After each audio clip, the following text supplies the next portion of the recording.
Welcome back to Light the Fuse, the only Mission Possible podcast to be followed and then unfollowed by Christopher McQuarrie on Twitter. It's true. It's true. Christopher McQuarrie has unfollowed us on Twitter, but he's unfollowed everyone on Twitter. We think this is a pre-filming. He's got to get in the zone. Yeah, he doesn't want to have the distractions of Twitter. He's deleted all his tweets, which he does every few months. Mm-hmm. But not only has he deleted his tweets, he has removed all of the people that he follows. Are we hurt? So if he's are we hurt? Are you hurt? I'm hurt. Oh, wow. Okay. But I'm happy that he's focusing. Yeah, I want him to focus. He's not going to do let's focus on this movie, make it the best it can be. Right. We don't need any more, I'm watching 3 Days of the Condor with the sound off or whatever he does. We got to focus in on the production. I love those things he does on Twitter. It's great. Amazing. His silent cinema, hashtag silent cinema. Yeah. Although if you try to search that hashtag, all his tweets are gone. If you ever like a tweet from McQuarrie, take a screen grab. That's what I've learned. That is what I've learned. Today is the day we're recording this is February 20th, and there's an article that says that they might start shooting today. Yeah, that was from an Italian Paramount site. Yeah, but we've also seen February 24th as the start date. Yeah, nothing yet today that we've seen on Twitter or Instagram, but it could be any moment now that we find out that they are filming. Yeah, and what a relief it'll be to know that they're coming. They're coming fast. They're coming fast. We're getting closer. Yeah, I mean, somebody brought up spoilers on the Patreon, and how do you think we should, deal with the spoilers? Well, I guess I think if there's casting news, I don't really consider that to be a spoiler. Even if it's so and so is coming back. I mean, if it's officially announced, or if they're officially talking about it in the press, I don't see that as a spoiler. Okay. Do you? No. I think these are hard movies to spoil. Right. And that's also like, okay, if there's like set photos leak of some stunt, maybe that could be potentially a spoiler. Maybe we could warn people when we talk about it. However, even that, they're going to do some making of video to hype the stunts they do, like they've been doing the last couple movies. So they're gonna do some video before the movie comes out to be like, look at this amazing stunt we did. Yeah, it'll be the poster. I don't really know if it's really that much of a spoiler, but yeah, I agree. We can give a warning on the show when we do that. Really, honestly, for our Patreon followers, that's where we do most of the discussions of this kind of stuff. Yeah. When they start shooting and everything like that, we will discuss those things on the Patreon. Here on this show, we interview people and we talk about the previous movies, and we talk a little bit about the upcoming ones, but we don't get too much into it. We don't speculate. No. Okay. You have some things you want to talk about? Sure. Hey, you know what? What? We got. Whoa. Guess what? What? We got over 100 ratings on iTunes. Woo! Yeah, we are. Most of them positive. Yes, they are. They're great. We were last I saw we were at 103. And we had a couple of great reviews that I wanted to just quickly read. Okay. So I wanted to thank our listeners for doing this. Vito Salvaggi, who I believe is one of our Patreon followers as well. He says, I am so impressed with the amount of work that goes into this show. The research and the interviews are very in-depth. Our two hosts, Charles and Drew, are obviously great friends, and that chemistry shines through. Oh, as a lifelong MI nut, I feel like I have found my people with this podcast. Keep it up, guys. Love that. Wow, that's 5 great. stars. So we basically have one review per episode at this point. Yeah.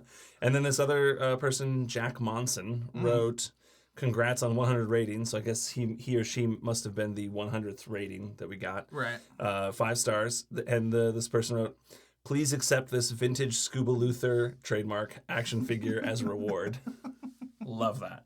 We would love a Scuba Luther action figure. I feel like there's been a lot of Scuba Luther talk in social media, maybe. I hope so. I mean, I don't know. We love Scuba Luther. We want to get the word out. Yeah. But I was really happy about that. Yeah, that's great. We're over 100. That's Keep exactly doing what we it. wanted. Don't stop reviewing. Don't stop. Let's get to 200. Let's get to 1,000. Let's get to 1,000. I want to challenge you out there. Yeah. So, yes, please write us a review. It really helps us.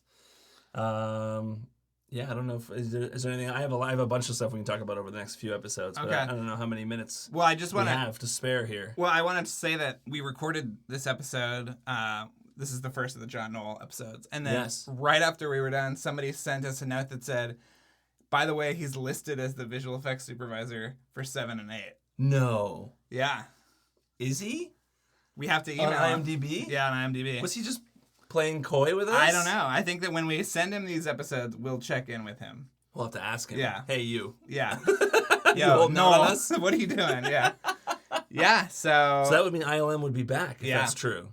Because ILM has not been on the series since Ghost Protocol. yeah, part of me wonders if they're going to do something like the. Have you seen any of the stuff from The Mandalorian with the like virtual sets? Where Yes. they'll put up a screen and you can actually photograph the screen as Yeah. background. I wonder if they're going to utilize something like that, because I feel like that would be a way of letting crews do stunts in a more controlled environment, maybe, or if there's a scene on a plane or a car or something. Right. Or what if they use that technology to fool someone in a mousetrap? Ooh. I like that idea. Yeah, there you go. I mean, that is really the melding of the filmmaking and the IMF. So maybe they're applying that technology. Right. But we're gonna have to check in with him. But we've been talking about getting John Knoll on the show for over a year now, at least. Yes, so I chased after him at Star Wars Celebration last year. The elevator doors closed. Yeah. You've told that story before. Yeah, it was one of the things where you had to be in that block of rooms to get into the elevator. Yeah. So I couldn't follow him in because my key wouldn't go to whatever floor. Right. I'm sure he was in a much nicer room than I was. Yeah. But we tracked him down. It was amazing to talk to him. This is going to be a 3-parter. Yeah, he was very gracious with his time. Yes. I could tell though. It felt like he was like on his lunch break, and I was like, you should go. I felt bad. Yeah, it was weird. He was eating soup the whole time. No, he wasn't actually. He wasn't doing that. No, he was amazing. I mean, again, one of the few people to be department heads on 2 movies. Yes. We've talked to almost everyone who's been a department head on 2 movies. Yeah. Once we get Michael Giacchino on the show. But we're always out there doing the work. Yeah. So we hope you enjoy this interview with John Knoll, part 1 of the interview. And of course, now we've got Kevin Blumenfeld's plot theme back. The legally... incriminating plot theme. So enjoy that and enjoy the interview. And we'll be back afterwards to wrap things up.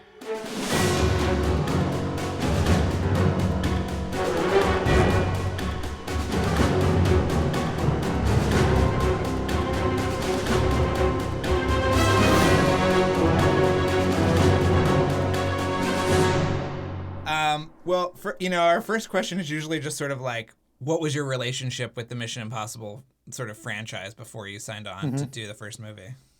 Well, I'd been a fan of the show as a kid, and one of the things that I'll say I have been fortunate to be able to do in my career is to be able to, at one time or another, have some involvement or touch on something that was something I really enjoyed in childhood. And I do very distinctly remember the original TV series and really liking it a lot. And I liked the basic theme of the show, which was all about a diverse team of experts with complementary skills who work together as a unit to do the impossible. And I actually think that sends a good message. Yeah.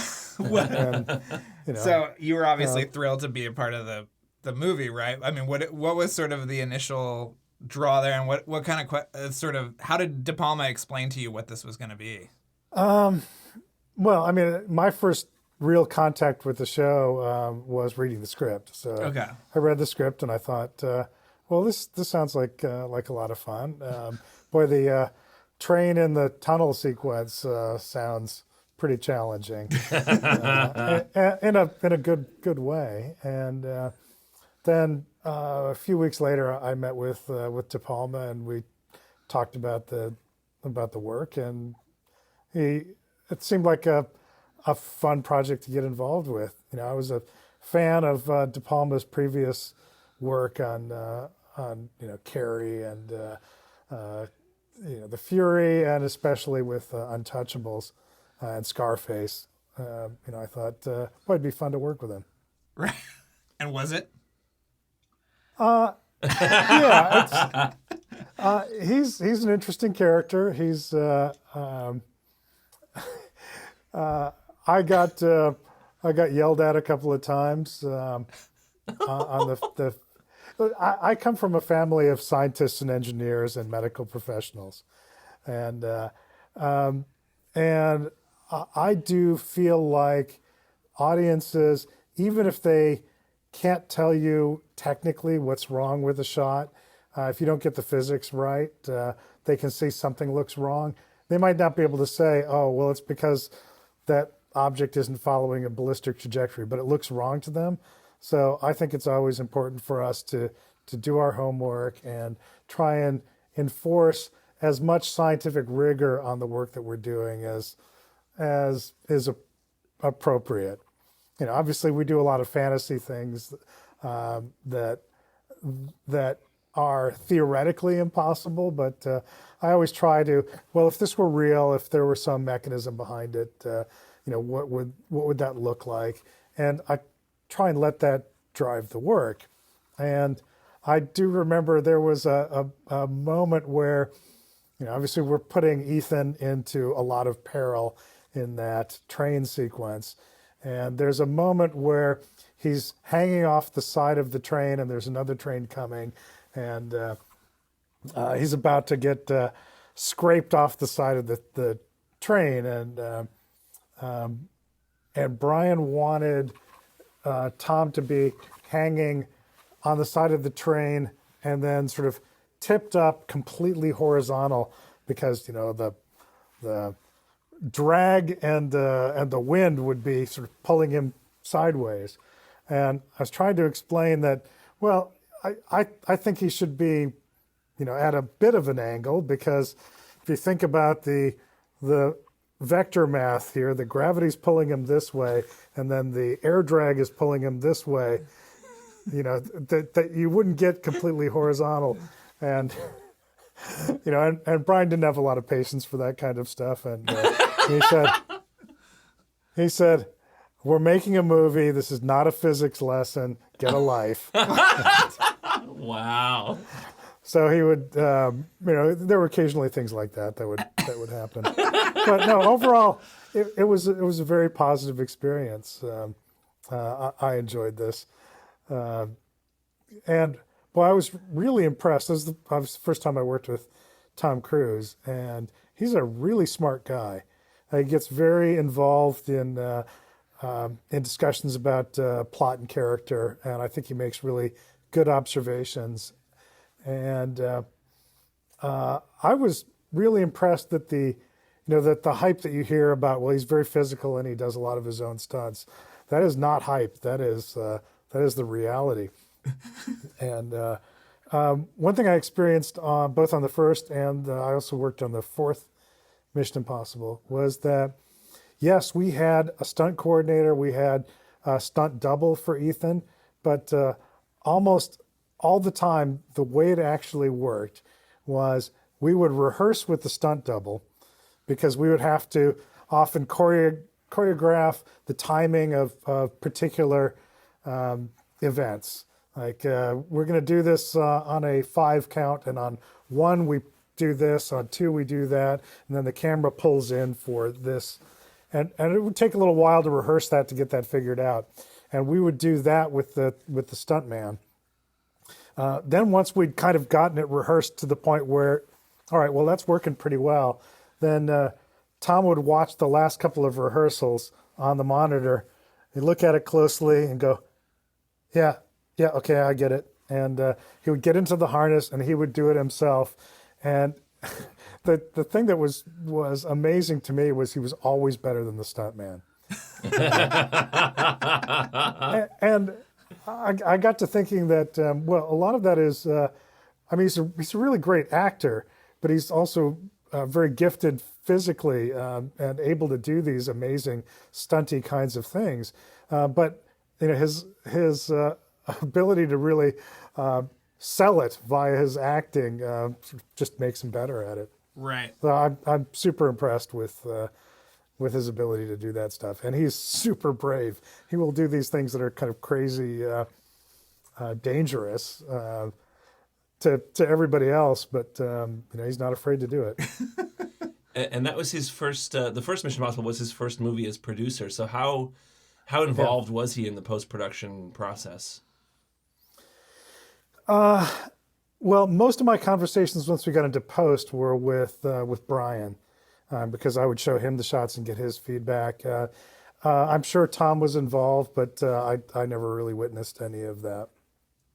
Mostly what I saw was in pre-production when we were planning the shots. He definitely had something to say about wanting to make sure that the shots were staged such that when he was doing a stunt, you could tell it was him. Right. So there were a number of these shots where, like, we had a shot tracking into the side of the train when he first climbs up on top and he sort of gets caught by the wind and flipped over and slides down the train. You'll see that shot starts wide and tracks in to the point where you can really see his face and you see that it's him. Yeah. That shot is awesome. He was often wanting to make sure that the coverage, don't shoot it like it could be a stunt man. Make sure that how we're shooting it, you can tell it's him. And we did another shot that was like that when we had a camera mounted on the train and the helicopter blows up and he lands in the foreground and, right into a close-up, and you can see that's him that did that big flight across the gap and landing onto the foreground. Can you break down the elements of that shot? Because that shot is amazing and still stands up and is really beautiful looking. And I just want to know, I know there's like model. We talked to Stu Maschwitz a few months ago, and he gave us details about stuff, but I don't think we ever talked to him specifically about that shot. And what are the details of the different elements in that specific shot? Well, that's a miniature helicopter exploding behind him. It's the model was about 4 feet long. I think it's 1/8 scale. And we built a model of the tunnel as well. It was about 6 feet across and about 150 feet long. And all the shots of the helicopter exploding and then tumbling and almost crashing into the end of the train were almost, I think they were entirely done with the miniature. We had a CG tunnel, we had a CG helicopter that we used for other shots, but specifically the crash and explosion was done in miniature. That was a lot of fun too. We had, it used to be when ILM was up in San Rafael, we had an undeveloped empty lot behind the studio, and we had a deal with the owner of the property that we could rent it at times just for doing shoots. So we called it the back lot, and that was a back lot shoot. And to get see, when you're shooting miniatures, you shoot at a higher frame rate so that you can, so that the speed of the motion looks correct. And that being 1/8 scale miniature, I think we were shooting at 72 frames a second. So, the train's already supposed to be going fast, and then because you're running at a higher frame rate, you have to make it go even faster than that. So I think in the end, the camera had to be going 50 miles an hour through that tunnel for all the numbers to work and for it to look right. And so accelerating a camera up to 50 miles an hour is no small task. What we ended up doing was we built a 600-foot long steel rail, a track that the camera could run back and forth on. And we had a great big electric winch. I forget what the horsepower was, but it was a pretty powerful winch. And the camera and the helicopter and the train were all mounted in different places on the rail, and this winch would accelerate the camera up to speed. So you can imagine 400 feet of track before you get to the tunnel, and then the tunnel is 150 feet of that, and then 50 feet out the back end of the tunnel is basically our brake, for deceleration. And because this took up so much space, I couldn't really block sunlight or skylight, so we had to shoot the stuff at night. So we would wait till it got dark so that we could control the lighting in the tunnel and we didn't have sunlight spilling through. And then another thing to think about is what happens when you're looking down the tunnel. Well, you'll just see the end of the tunnel, right? So we took a photograph still photograph at one end of the tunnel, and we made a big 6-foot wide blow up of it. And it was basically set up like a trap door so that when the camera and the helicopter got into the tunnel, so it was accelerating on 400 feet of track. And when it finally got into the tunnel, it clicked a micro switch, which opened a solenoid and dropped this still photo, basically plugged the end of the tunnel with a photograph extending the tunnel off into the distance. And then, another micro switch would fire off the pyro to blow up the helicopter, and it was all kind of controlled that way. Wow. Wow, that's amazing. It was. How many takes did that? Really, how many times did it not work? Well, yeah. The thing is, when you're shooting pyro elements, we always used to be ready to do multiple takes, but the helicopters were, we couldn't afford to build a ton of them, so we had 2 helicopters that were rigged for pyro, and there was enough work in getting everything set up and rigged and plugged in and the pyro loaded and all of that, that as a practical matter, we could really do 2 takes in an evening. So what would happen is we'd shoot 2 takes, look at the video playback and, make some adjustments to can you fire the second charge a little bit earlier so they feel more like they're one event? So we'd make these little adjustments to it and then do a second take. And then we would wrap the shoot, film would go into the lab. Then we would look at dailies the next day. Meanwhile, the model crew would come in the morning and they would take the 2 helicopters that we had blown up and they fixed them. They would clean them all up or replace the destroyed panels, repaint them and get them ready for shooting again.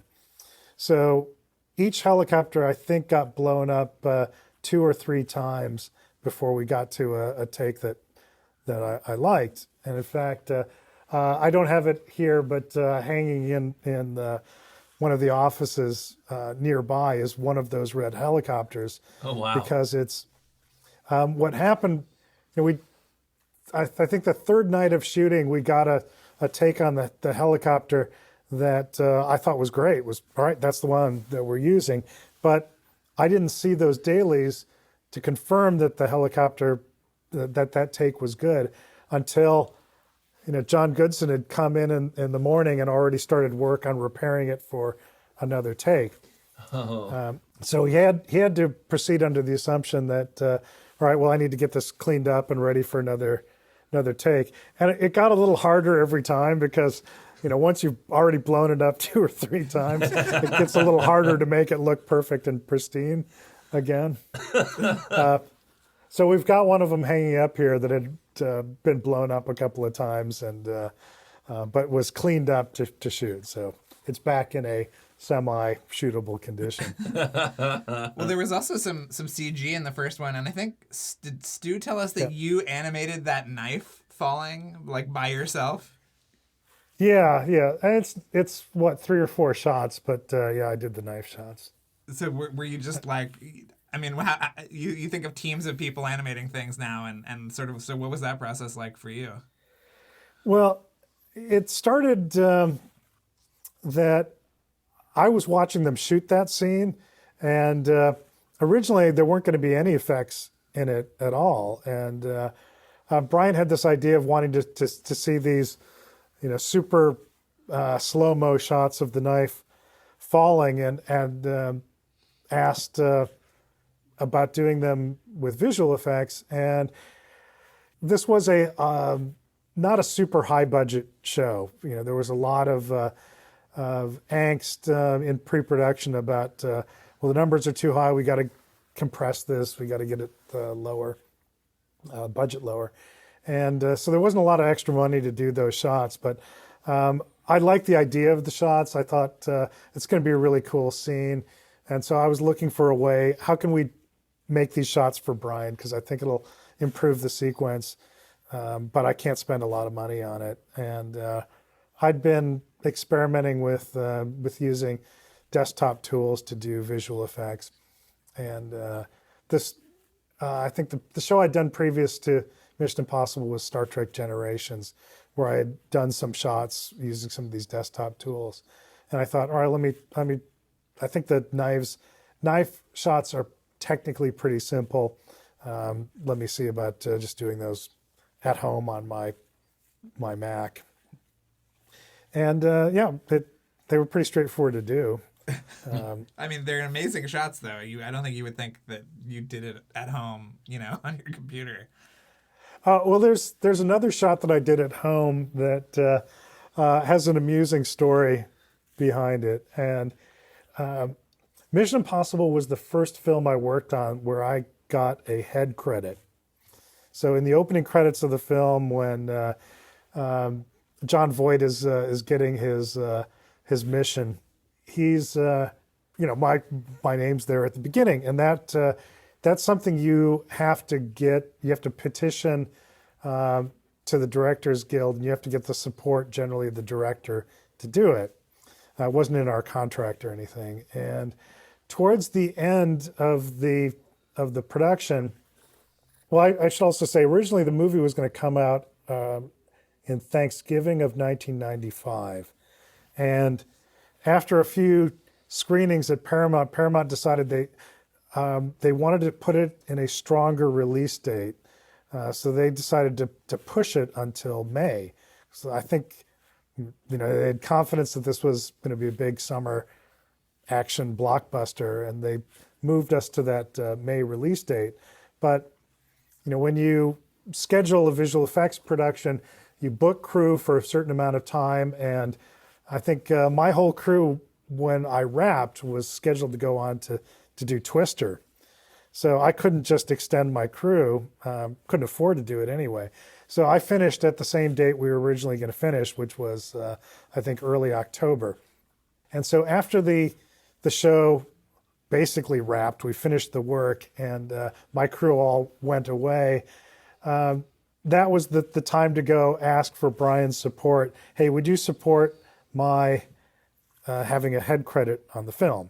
So you can't ask him to do something like that before you've done the work, but after you've taken it to a successful conclusion and he's happy with the work, then you can say, hey, would you support this, my getting this head credit?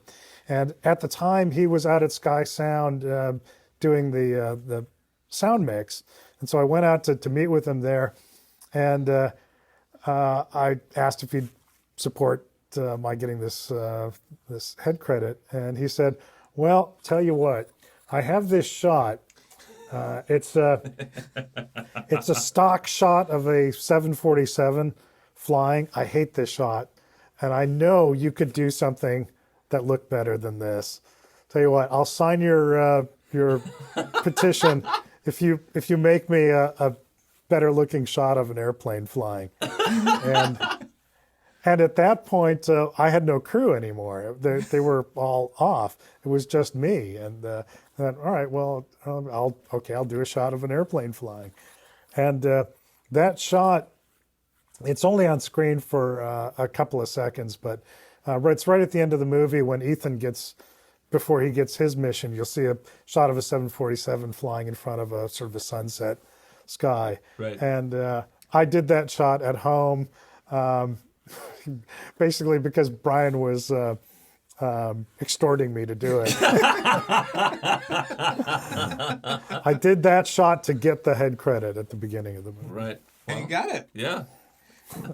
We've also heard there is one shot of face replacement, and that was early face replacement. The early days. Do you remember this and when that happened? I remember it, but I didn't work on that. Okay. Richard Yursich did a fair amount of other visual effects on the show. It's I believe it's the shot where there is when the bomb goes off in the restaurant, mm-hmm. and the fish tank is all disintegrating and the water's flooding out and Ethan's running in the foreground.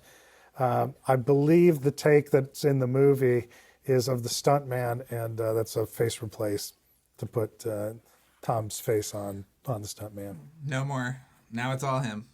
No more. Yeah, and Yeah, and listen, I didn't work on that, but I think he had actually done that stunt, and for some reason, I think the one where it actually blew up, where he was there, wasn't as good dramatically. The one with the stuntman, just the background was better. Okay. So. Oh, interesting. That's the reason it's a face replace. Was not that Tom didn't do the stunt or didn't want to. It's that the action was actually better in the other take. Oh wow, that's amazing.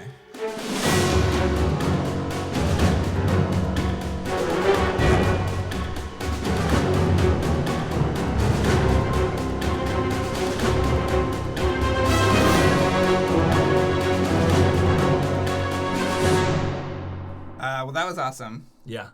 I could have talked to him all day. I'm sure he felt the same way. Yes, I know. I like wanted to keep. There were so many, as you'll see in the next couple episodes. We start talking to him about other projects that he's worked on outside of Mission Impossible, and there's just so many. And we were trying to sneak in quick questions about all these different projects. So definitely come back to see that stuff, hear about that stuff. Yeah. This episode was really about the helicopter chase. That was sort of the big ILM stuff. Yeah, which Stu Maschwitz had a lot of great insight into how they did that. It seemed like he had insight on how they did it on the post side, but John Knoll gave us a lot of how they actually practically shot the models and stuff, which was really fascinating to hear. And it was nice to get clarification on the face replacement. Yeah. Moment. That there was a specific reason for it, and it wasn't that Cruise couldn't do the stunt. No, he did the stunt. Yeah. But, the best take wins. Of course. You know this. You're a filmmaker. Whatever. Sure. And also that hilarious story about getting blackmailed into doing that shot of the plane. Yeah. was everything. Yeah, I love that. This is a guy that just has so much experience, who's so humble. Yeah. I think all the people who we're like so in awe of, they are just so... They're like, yeah, whatever. I invented Photoshop, whatever. Which we talked to him about. We talked about that later. Later on, you'll hear we ask him about how he invented Photoshop with his brother, which is insane. Yeah, but I mean, just amazing, amazing stuff. So next week, I think next week's is my favorite section of this interview. All right. Because cool. Is that what we talk about? We talk about 1906. Brad Bird's abandoned movie that almost was 1906. Yes. Talks about that. When is he talking about Red October? Is that next week or the week after? That's the week after. So that might be my favorite, just because I love Hunt for Red October. Is one of my favorite movies. So yeah, lots of stuff to look forward to in the next couple of weeks. Hope you come back and listen. Our podcast is available on all platforms that we know of, SoundCloud and YouTube and Spotify, everywhere. So just wherever you listen to podcasts, if you're just catching this by chance, please subscribe. Yeah. And rate and review, and follow us on Patreon. It's patreon.com/LightTheFuse. Yeah, every little bit helps. We can't stress that enough. Yeah, or buy a shirt on TeePublic or any other kind of item on there. It's even a button, a few bucks. Every dollar counts. Every dollar helps us make this possible on a weekly basis. Yes. This episode is brought to you by Jeremy Dillon and was mixed and edited by Luke Burson. We just saw Jeremy. Yes, we did. We got together for some lunch with Jeremy. That was fun. My wife Katie was looking at this woman that makes custom suits, and she was scrolling through her Instagram. And I said, "Oh, there's Jeremy," and he, orders suits from this. Oh wow! woman. Yeah, really? Because Jeremy is always in very that person's social media. That's awesome. Yeah, Jeremy's very well dressed. He is very well dressed. I think we showed up there. You showed up with your dog. I showed up with my baby. And it was just like overwhelming a couple of homeless people just sitting with this nicely dressed man. Yeah, and he loved his chicken nuggets, and that's all that really matters. Yeah, in the end. And Jeremy is the best. We love him to death. Yes, we do. It's always a thrill to get to see him. But we'll be back next week with part 2 of John Knoll, and you'll definitely want to come back for that.